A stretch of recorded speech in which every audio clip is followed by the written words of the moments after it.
Hello नमस्ते दोस्तों, मेरा नाम है अतुल और एक बार फिर से मैं हाजिर हूँ पर्यावरण की पुस्तकें सीरीज के एक नए अंक के साथ। आज जिस किताब की हम चर्चा करने जा रहे हैं वो किताब है ये। आप देख सकते हैं इस किताब को लिखा है वंदना शिवा ने और किताब का नाम है soil not oil, climate change, peak oil and food insecurity. तो सबसे पहले जानेंगे थोड़ा सा वंदना शिवा के बारे में जो इसकी लेखिका हैं, और फिर से जानेंगे दूसरी चीज़ कि ये किताब क्या कहना चाहती है। तो वंदना शिवा जो है वो दुनिया की जानी मानी पर्यावरणविद हैं और पर्यावरण कार्यकर्ता हैं और ये भारत के उत्तराखंड की रहने वाली हैं। इसके पहले ये फिजिसिस्ट थी, मतलब भौतिक विज्ञान की एक जानी मानी जो है वो रिसर्चर थी। बाद में ये पर्यावरण के क्षेत्र में आई और पर्यावरण के क्षेत्र में इन्होंने बहुत लंबा काम किया है। इनकी एक अपनी संस्था भी है जो बीजों को बचाने के, जो सीड्स होते हैं उसको बचाने का काम करती आ रही है लगभग बहुत दिनों से, 15-20 सालों से। और उस संस्था का नाम है नवदान्या। वो संस्था काम करती है उत्तराखंड में मूल रूप से, और इसके अलावा भी भारत के दूसरे हिस्सों में ये काम करती है। और इसका जो मुख्य काम है वो है क्रॉप डाइवर्सिटी, यानी कि फसलों की विविधता को बनाए रखना और बीजों को बचाना। तो ये है वंदना शिवा। इकोफेमिनिज्म पे भी इनका काम है बहुत अच्छा। और अब बात करते हैं इस किताब की।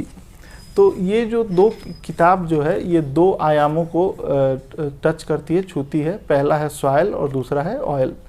सॉइल का मतलब मिट्टी और ऑयल मतलब जो पेट्रोल या फिर दूसरे जीवाश्म ईंधन है, डीजल वगैरह, केरोसिन, वो।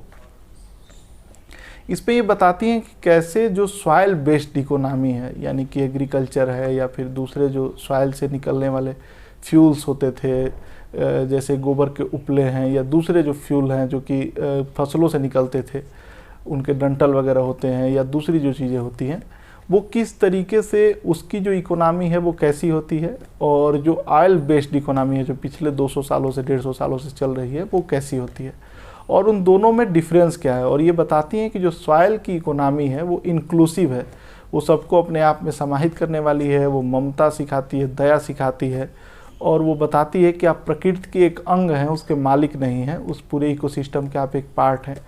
और इसके अलावा उसमें स्थानीयता का पुट होता है, जो लोकलाइजेशन का पुट होता है।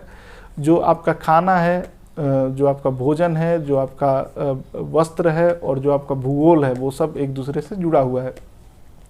दूसरी तरफ जो ऑयल बेस्ड पूरी इकोनॉमी है पूरी दुनिया में जो 150 सालों से चल रही है, वो गला काट प्रतियोगिता पे आश्रित है, वो युद्धों पे आश्रित है और बहुत हाईली कम्पिटिटिव है वो, और एक दूसरे से ईर्ष्या वो सिखाती है। और उसके अलावा जो है वो बताती है कि आप पृथ्वी के मालिक हैं, आप एक तरीके से उसके पार्ट नहीं हैं बल्कि उस पर रूल कर रहे हैं आप। तो ये इस किताब में मूल है। और इसके जो चैप्टर्स हैं वो मैं बता दूं आपको। Triple crisis, triple opportunity, 3 crisis की इसमें बात होती है और 3 उसी क्राइसिस से निकले हुए समाधानों की बात होती है। दूसरा पॉलिटिक्स ऑफ क्लाइमेट चेंज। ये जो चैप्टर है ये बहुत सारे लोग लिखते हैं इस टाइम पे कि जो पॉलिटिकल क्लाइमेट चेंज का जो एजेंडा है और या पॉलिटिकल जो थ्योरी है या उसके रेटरिक्स हैं वो क्या क्या हैं पूरी दुनिया में, कैसे वो मनी ड्रिवन ही है और कैसे वो जो है जो डेवलप्ड कंट्रीज हैं उनके द्वारा वो चलाया जा रहा है, WTO के द्वारा चलाया जा रहा है। तीसरा चैप्टर जुड़ा हुआ है सेक्रेड काऊ और सेक्रेड कार।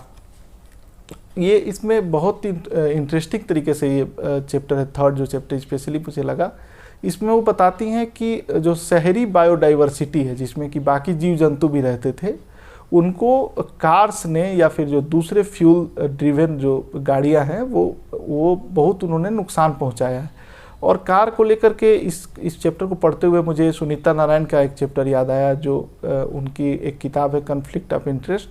उसमें उन्होंने इसी का जिक्र किया था, लेकिन वो दूसरी तरीके से किया था। इसमें वो बताती हैं कि जो कार्स हैं वो कैसे शहरों को बर्बाद कर रही हैं, उसकी पूरी इकोलॉजी को चौपट कर रही हैं। और उसमें एक तरफ से नॉइज़ पॉल्यूशन, दूसरी तरफ एयर पॉल्यूशन, फिर लाइट पॉल्यूशन, और इसके अलावा ग्लोबल वार्मिंग को बढ़ा रही हैं, शहर में हीट आइलैंड इफेक्ट को बढ़ा रही हैं और उसकी पूरी इकोलॉजी को चौपट कर रही हैं। क्योंकि अगर बहुत स्पीड से कार चलती है या रोड पे बहुत ज़्यादा कारें रहती हैं तो बाकी जो जीव जंतु हैं जो हमारे इकोलॉजी के पार्ट हैं छोटे छोटे, उनके लिए जगह नहीं बचती है, उनका जीना मुश्किल हो जाता है।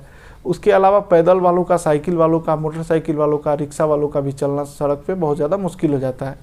तो जो कार ड्रिवन सोसाइटी है, कार डोमिनेटिंग रोड्स हैं, उसके खिलाफ एक बहुत ही बड़ा तर्क ये प्रस्तुत करती हैं, और न सिर्फ उसके खिलाफ तर्क प्रस्तुत करती हैं बल्कि ये उसका विकल्प भी सुझाती हैं कि किस तरीके से इसका क्या विकल्प हो सकता है। तो ये तीसरा चैप्टर है सेक्रेड काऊ और सेक्रेड कार्स। चौथा जो चैप्टर है फूड फॉर कार्स और पीपल, और ये चैप्टर इसी के बारे में जिसके बारे में ये किताब है। फूड फॉर कार्स मतलब कार का भोजन, और कार का भोजन है ऑयल जैसा कि हम जानते हैं, और पीपल का भोजन है हमारा अन्न। तो ये बताती है कि अन्न आधारित अर्थव्यवस्था या सॉइल बेस्ड जो इकोनॉमी है वो ज़्यादा बेहतर है as compare to oil based economy के। उसका कारण क्या है कि जो सॉइल जो बेस्ड इकोनॉमी है वो अगर आप ध्यान नहीं देंगे तो फूड इनसिक्योरिटी बढ़ जाएगी। पूरी दुनिया में खाद्य सुरक्षा या खाद्य की कमी पैदा हो सकती है, और खाद्य की कमी से भी महत्वपूर्ण चीज़ है कि पोषण की कमी पैदा हो जाएगी। हो सकता है कि आपका पेट भरा हुआ हो और आप मोनोकल्चर कोई एक ही चीज़ खा रहे हो, सिर्फ चावल खा रहे हो या सिर्फ रोटी खा रहे हो या गेहूँ या चावल से मिश्रित चीज़ें ही सिर्फ खा रहे हो, आपके खाने की विविधता समाप्त हो जाएगी। और यदि आपके थाली से, खाने की थाली से खाद्य विविधता समाप्त हो जाएगी तो जाहिर है कि प्रकृति से भी खाद्य विविधता समाप्त हो जाएगी। तो इसके खिलाफ ही एक तर्क प्रस्तुत करती है और बताती हैं कि सॉइल बेस्ड और सॉइल हेल्थ पे हमें ध्यान देने की ज़रूरत है, और इससे परहेज करने की ज़रूरत है जो ऑयल सेंट्रिक इकोनॉमी है उससे। और जो सॉइल बेस्ड इकोनॉमी है इसमें ये तर्क देती हैं कि वो पीस का एक रास्ता है, वो आने वाले समय में शांति का एक सबसे अच्छा रास्ता है। और इसमें एक लाइन एक जगह पे पढ़ने को मिलता है कि ऑर्गेनिक फार्मर जो है वो सबसे बड़ा पीसफुल आदमी है, वो इस दुनिया में शांति के लिए सबसे अधिक काम कर रहा है क्योंकि वो सॉइल के साथ हिंसा नहीं कर रहा है। इसके अलावा इसमें एक इम्पॉर्टेंट चीज़ इस किताब में पूरी देखने को मिलेगी, वो ये है कि ये कहती है कि सॉइल जो है वो एक जीवंत चीज़ है, और जो ऑयल की इंडस्ट्री है वो मानती है, और पिछले 200 सालों में ये माना गया है कि सॉइल निर्जीव है, लेकिन सॉइल निर्जीव नहीं है। एक मुट्ठी मिट्टी में, सिर्फ एक मुट्ठी मिट्टी में इतने ज़्यादा जीव जंतु छोटे छोटे होते हैं जितनी कि इस पूरी दुनिया में मनुष्यों की आबादी नहीं है। छोटे छोटे बहुत सारे जीव जंतु होते हैं। तो मिट्टी एक जीवंत चीज़ है, उसमें जीव है, इस तरीके से इसमें इन्होंने बताया है। और फिर जो है इसमें फूड फॉर कार्स और पीपल के बाद लास्ट चैप्टर है सॉइल नॉट ऑयल, और फिर उसके बाद एक है कंक्लूजन में वो बताती हैं कि पावर ऑफ ट्रांसफॉर्मेशन कैसे ये जो है चेंज हो सकता है। तो सॉइल नॉट ऑयल में भी जो लास्ट चैप्टर है उसमें इसी की बात करती है कि हमें आने वाले भविष्य में या वर्तमान में भी सॉइल बेस्ड चीज़ों को हमें प्रमोट करना चाहिए, जो उसमें फर्टिलाइजर्स यूज होते हैं, या फिर इसमें एक और इम्पॉर्टेंट चीज़ है जो हम कई सारे खाने की चीज़ों को और खाने के जो प्रोडक्ट्स हैं, जो क्रॉप्स हैं, उनको जो है बायोफ्यूल में कन्वर्ट करते हैं। तो वो बहुत ही महंगा और अनसस्टेनेबल पूरा प्रोसेस है, और वो प्रोसेस ऐसा है कि वो सिर्फ और सिर्फ सब्सिडी पे चल रहा है, और उस सब्सिडी का फ़ायदा कभी भी किसान को नहीं मिलता है, वो बड़ी इंडस्ट्रीज़ को ही मिलता है जो बायोफ्यूल्स बनाती हैं। उसमें इथेनॉल बनता है और वो गन्ने वगैरह से बनता है।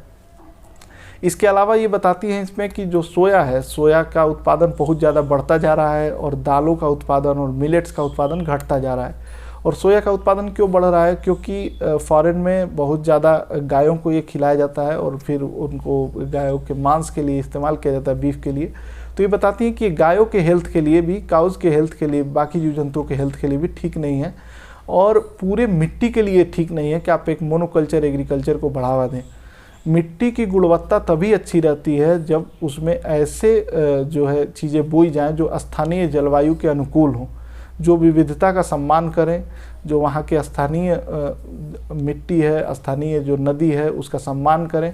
उससे उसका पूरा वाटर साइकिल और नाइट्रोजन साइकिल बैलेंस्ड रहता है। और इसी की वजह से भारत में, पंजाब या हरियाणा में जहाँ पे ग्रीन रिवॉल्यूशन हुआ, और जो है उसका सबसे ज़्यादा दुष्प्रभाव देखने को मिला मिट्टी के रूप में, और उसके बाद लोगों पर कैंसर बहुत ज़्यादा लोगों को हुआ। इसके अलावा जो ग्राउंड वाटर डिप्लीशन हुआ। तो ऐसी चीज़ों से बचने के लिए बेहद ज़रूरी है कि हम नेचुरल फार्मिंग या डाइवर्सिटी वाला बेस्ड, जो विविधतापूर्ण खेती है, फसलीय विविधता को बनाए रखते हुए जो खेती की जा सकती है उसकी तरफ हम लौटे। तो ये किताब थी वंदना शिवा की सॉइल नॉट ऑयल। ये आपको किताब अगर आपने पढ़ी है तो इसके बारे में कुछ बताएं, अगर जो हम नहीं समझ पाए, नहीं पढ़ पाए। और इसके अलावा यदि कोई दूसरी किताब है पर्यावरण की जो आपको अच्छी लगी है तो उसके बारे में भी हमें कमेंट करके ज़रूर बताएं। आप सबका बहुत बहुत धन्यवाद।